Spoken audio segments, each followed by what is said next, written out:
బులెటిన్లో డీటెయిల్ చూస్తే మాజీ మంత్రి అంబటి రాంబాబుతో పాటు సత్తెనపల్లి వైసీపీ ఇన్ఛార్జి గజ్జల సుధీర్ భార్గవ్ రెడ్డిపై మాజీ ఎమ్మెల్యే గోపిరెడ్డి శ్రీనివాసరెడ్డిపై పోలీసులు కేసులు నమోదు చేశారు.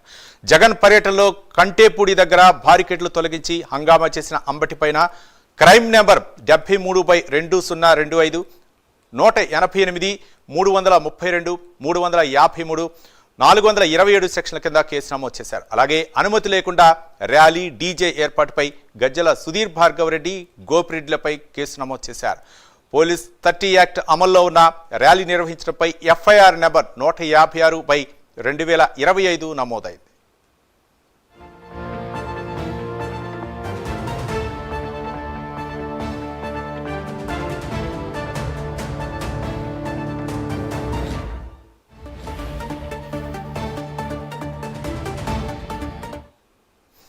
వైసీపీ అధినేత నిన్న సత్తెనపల్లి పర్యటనపై అక్కడ జరిగినటువంటి గలాటా గురించి మరింత అక్కడ జరిగినటువంటి ఘటన గురించి పోలీసులు అయితే పలువురిపై కేసులు నమోదు చేశారు. మాజీ ఎమ్మెల్యే అలాగే అంబటిపై అలాగే అక్కడ వైసీపీ నియోజకవర్గ ఇన్ఛార్జిపై పోలీసులు కేసు నమోదు చేశారు. దీనిపై మరింత సమాచారం మా కరెస్పాండెంట్ రవికృష్ణ అందిస్తారు. రవికృష్ణ,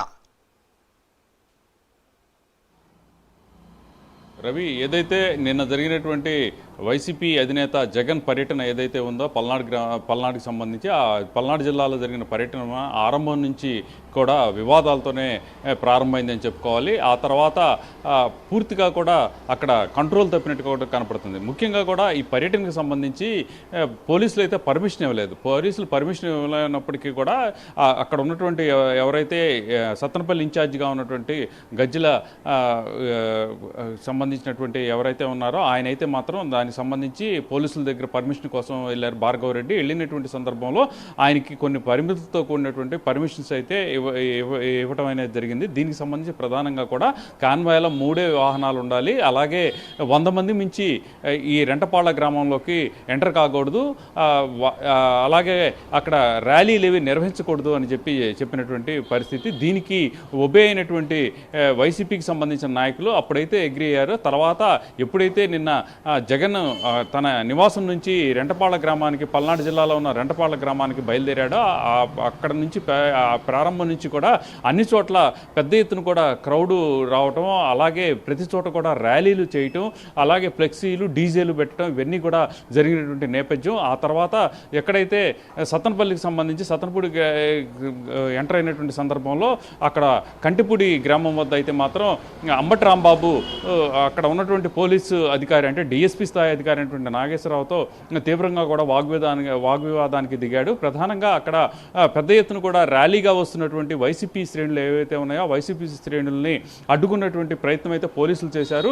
ఎందుకంటే అప్పటికే జగన్ వస్తున్నటువంటి సందర్భంలో పూర్తిగా కూడా అక్కడ ట్రాఫిక్ అనేది మాత్రం తీవ్రతరమైనటువంటి నేపథ్యం. దానికి తోడు విపరీతంగా కూడా ర్యాలీ వస్తున్నటువంటి సందర్భంలో వీళ్ళని కూడా ఎంటర్ చేసినట్టయితే మాత్రం మరింతగా కూడా ఇబ్బంది పడాల్సినటువంటి పరిస్థితి ఉంటుందనే ఉద్దేశంతో పోలీసులు అయితే ఎక్కడ బారికేట్లు పెట్టి వాళ్ళని అడ్డగించడానికి ప్రయత్నించినప్పటికీ కూడా రాంబాబు అయితే మాత్రం రాంబాబు ఆయన సోదరుడు అయినటువంటి మురళీకృష్ణ ఇద్దరు కూడా అంబటి రాంబాబు అంబటి మురళీకృష్ణ ఇద్దరు కూడా పోలీసుల మీద ఆగ్రహాన్ని వ్యక్తం చేశారు. అక్కడ ఏర్పాటు చేసినటువంటి బారికేట్లు ఏవైతే ఉంటాయో ఆ బారికేట్లను కూడా తొలగించడం జరిగింది.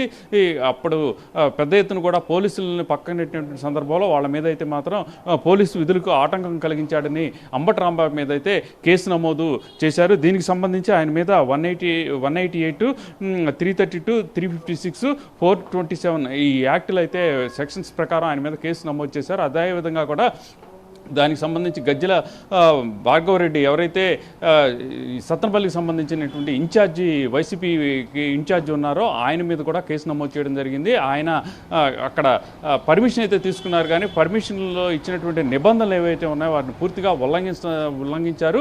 అలాగే సెక్షన్ 30 యాక్ట్ అమల్లో ఉన్నప్పటికీ కూడా పెద్ద ఎత్తున అక్కడ గ్యాదరింగ్ అయితే చేశారు. ప్రధానంగా కూడా పోలీసులు అయితే మాత్రం ఎటువంటి గ్యాదరింగ్ చేయకూడదని పర్మిషన్ పర్మిషన్లో పేర్కొన్నారు. అయినప్పటికీ కూడా ఇచ్చినటువంటి నిబంధనలు ఉల్లంఘన చేసి పెద్ద ఎత్తున కూడా గ్యాదరింగ్ అయితే చేశారు. అలాగే ఇక అక్కడ ఉన్నటువంటి ఈ శ్రీనివాసరెడ్డి అంటే ఈ నరసాపేటకి సంబంధించినటువంటి మాజీ ఈ ఎమ్మెల్యే అయినటువంటి గోపిరెడ్డి శ్రీనివాసరెడ్డి కూడా పూర్తిగా కూడా ఆయనైతే బైక్ ర్యాలీతో రావటం, అలాగే డీజే సౌండ్స్తో అక్కడ హడావుడి చేయటం, ఇవన్నీ కూడా దీన్ని పరిగణలో తీసుకున్న పోలీసులు పూర్తిగా కూడా ఉల్లంఘన చేశారనే ఉద్దేశంతో వాళ్ళిద్దరి మీద అంటే గజ్జల భార్గవరెడ్డి అలాగే మాజీ ఎమ్మెల్యే అయినటువంటి ఈ శ్రీనివాసరెడ్డి మీద కూడా కేసులు నమోదు చేశారు. ఇంకా నిన్న జరిగినటువంటి ఏదైతే ఈ సమావేశానికి సంబంధించి ఈ ర్యాలీలో పాల్గొన్నటువంటి 88 తాళ్ళూరు గ్రామానికి చెందినటువంటి రవితేజ అనేటువంటి వ్యక్తి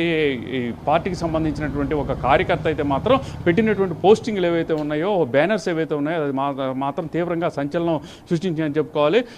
తలలు నరుకుతాం, అదేవిధంగా కూడా రఫాడిస్తాము అనే విధంగా గంగమ్మ జాతరలో వేటతల నరుకుతాం అనే విధంగా కూడా ఆయన ఫ్లెక్సీలు అయితే ఏర్పాటు చేశారు. దీంతో కూడా ఒక్కసారిగా కూడా పోలీసులు అయితే ఆగ్రహాన్ని వ్యక్తం చేశారు. దీనికి సంబంధించి రాత్రి అయితే మాత్రం ఆయన్ని అదుపులో తీసుకున్నట్లుగా కూడా తెలుస్తుంది. ఈ విధంగా పోలీసులు అయితే మాత్రం పూర్తిగా కూడా దీనికి సంబంధించి ఈ నిన్న జరిగినటువంటి ఘటన ఏవైతే ఉందో దాని మీద పూర్తిగా కూడా సీరియస్గా ఉన్నారు. కఠిన చర్యలు తీసుకునేందుకు మాత్రం రెడీ అయినట్టుగా కూడా తెలుస్తుంది. Ravi, right, thank you Ravikrishna.